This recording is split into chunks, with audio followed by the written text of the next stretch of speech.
दोस्तों कैलाश पर्वत पर आज तक क्यों कोई चढ़ नहीं पाया। जी हाँ दोस्तों, वही कैलाश पर्वत जिसकी व्याख्या हमारे वेद पुराणों में शिव के स्थान के रूप में हुई है। दोस्तों हिंदू धर्म में कैलाश पर्वत का बहुत महत्व है क्योंकि यह भगवान शिव का निवास स्थान माना जाता है।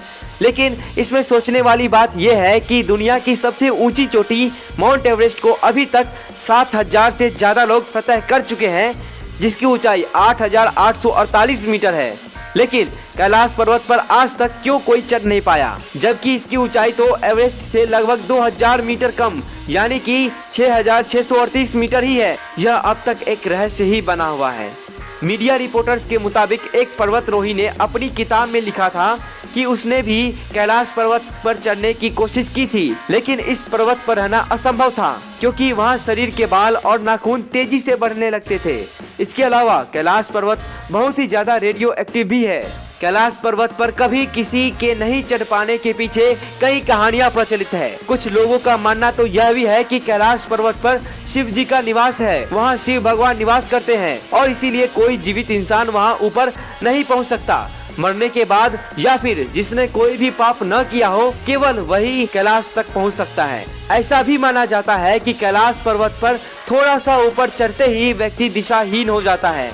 चूँकि बिना दिशा के चढ़ाई करना मतलब मौत को निमंत्रण देना है, इसीलिए कोई भी इंसान आज तक कैलाश पर्वत पर नहीं चढ़ पाया है। सन 1999 में रूस के वैज्ञानिकों की टीम 1 महीने तक माउंट कैलाश के नीचे रही और इसके आकार के बारे में शोध करती रही।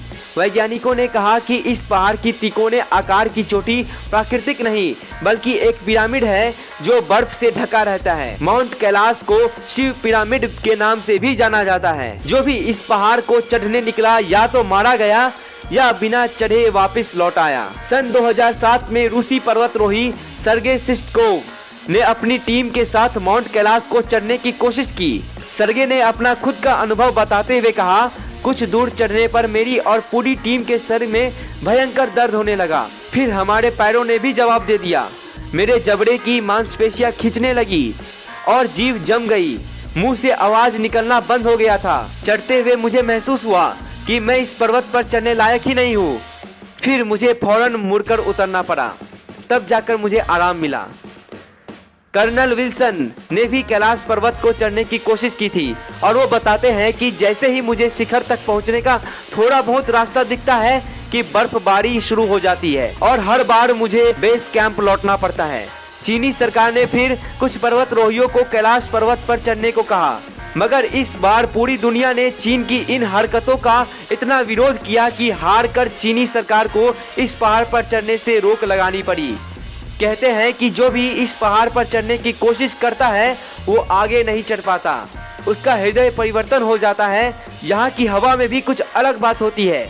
आपके बाल और नाखून 2 दिन में ही इतने बढ़ जाते हैं जितने 2 हफ्ते में बढ़ने चाहिए। शरीर मुरझाने लगता है, चेहरे पर बुढ़ापा दिखने लगता है। कैलाश पर चढ़ना कोई खेल नहीं है। 29,000 फीट ऊंचा होने के बावजूद भी एवरेस्ट पर चढ़ना तकनीकी रूप से आसान है, मगर कैलाश पर्वत पर चढ़ने का कोई रास्ता नहीं है। चारों ओर खड़ी चट्टानें और हिमखंडों से बने कैलाश पर्वत तक पहुंचने का कोई रास्ता ही नहीं है। ऐसे मुश्किल चट्टानें चढ़ने से बड़े पर्वतारोही भी घुटने टेक देते हैं। हर साल लाखों लोग कैलाश पर्वत के चारों ओर परिक्रमा लगाने आते हैं, रास्ते में मानसरोवर झील के दर्शन भी करते हैं। लेकिन एक बात आज तक रहस्य बनी हुई है, अगर ये पहाड़ इतना जाना जाता है तो आज तक इस पर कोई चढ़ाई क्यों नहीं कर पाया है। हर हर महादेव, जय हिंद, जय भारत, वंदे मातरम।